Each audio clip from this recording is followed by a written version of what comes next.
Busis. I was the president of the AAEM from 1999 to 2000.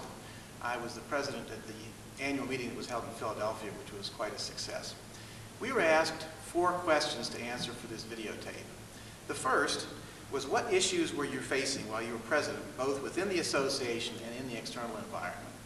I think that the 2 best answers to that are, number 1, the burdensome regulations that we were facing from government and from third-party payers, and 2, the lack of an evidence base to the medicine that we practice.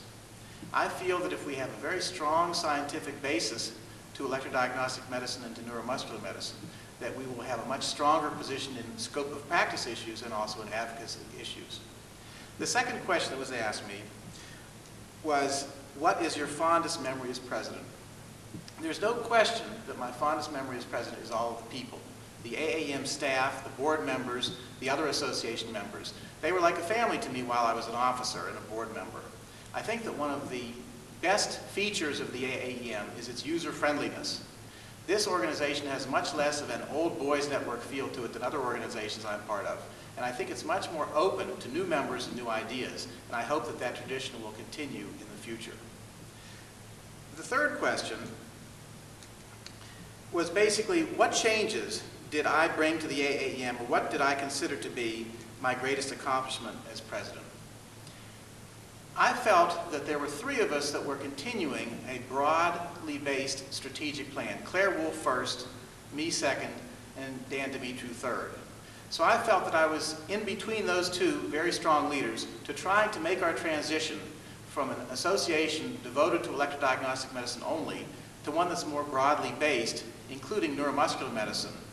All of us treat patients as well as do electrodiagnostic studies, and we felt that by broadening the scope of this organization to reflect what we actually do would be very good for us and our organization's future. We would be able to attract patient support groups, other physicians who were interested in the same things we were, who didn't necessarily perform electrodiagnostic studies.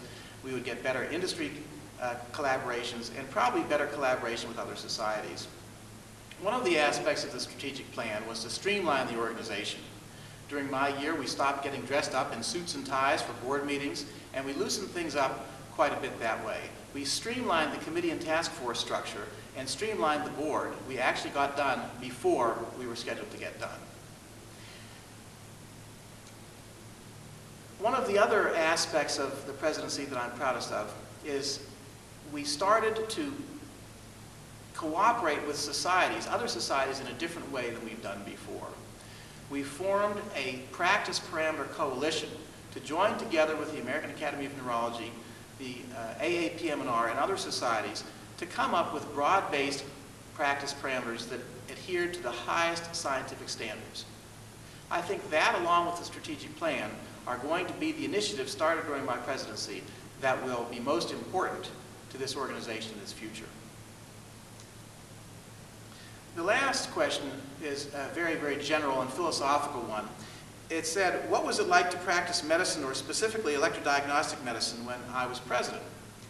Well, it's only a few years ago, and things haven't changed that much. There are great challenges that all physicians face. We have to serve our patients. We have to teach residents and those that will follow us. We have to keep up with our field. Those of us who choose to try to join national organizations to help our colleagues around the nation and the world. And we also have to balance all of that with a rich family life and with fun times. These are very, very challenging things to do, to achieve exactly the right balance, not do too much, not do too little. And that is a challenge that's facing all of us now, and I think will continue to face us in the future. Thanks for inviting me to be videotaped.